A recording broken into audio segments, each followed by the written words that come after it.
how does the new US tariff regime affect how you're looking at the rest of 2025? I presume that for products in the must-have category, that is, if you need a part for your factory and China is the only supplier of it, then people are just going to have to pay the extra cost. But where products aren't necessities, are we expecting a decline in freight demand on that Trans-Pacific route? Where we've already seen at least ocean freight soften, or we've seen a little bump on air freight rates lately. So you're right on those aspects. You do see that with the uncertainties and the softening of demand. Of course, you'll see the fluctuations come about. The tariff regime may also encourage companies to reconsider their sourcing strategies. So businesses may look at alternative suppliers outside of China to avoid higher tariffs, which could lead to a redistribution of freight demand to other regions or countries.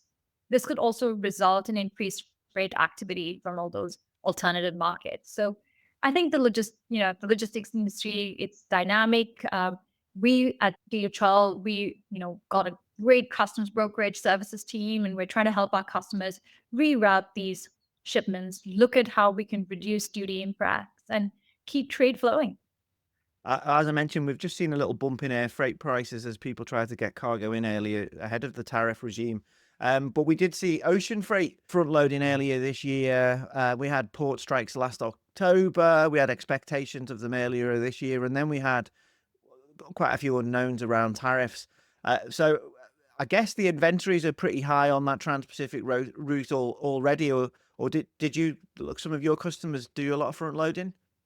Yes, we did see front loading come about, and of course, when there's heightened extra activity, it means it's followed by a period of softening in order to balance inventory levels up. I think people are watching how the changes in demand will go, and trade flows will resume based on how the market lands, given how this is evolving on a week-to-week basis. I did speak to a few people and they said they'd paused shipments as much as they possibly could. It's Trans-Pacific contracting season on the ocean side. Are people a bit wary about committing major volumes? Is that how that's going? I think everyone is, on that front. Everyone is trying to assess or guess where it would land.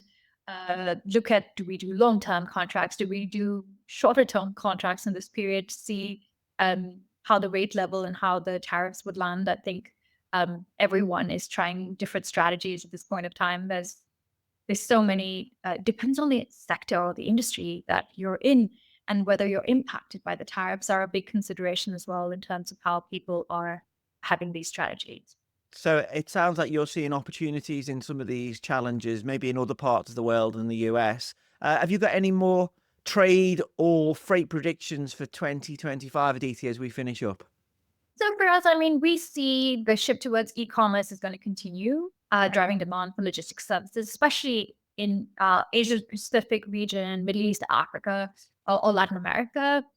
We will see an increased emphasis of sustainability in logistics, with companies investing in greener technologies and practices, be it electronic vehicles, the use of alternative fuels. And I think the last part that you will see a lot more of in our industry is the whole use of digital technology, be it AI, robotics, Internet of Things, and blockchain in order to make supply chain visibility stronger, but overall build resilience in the supply chain.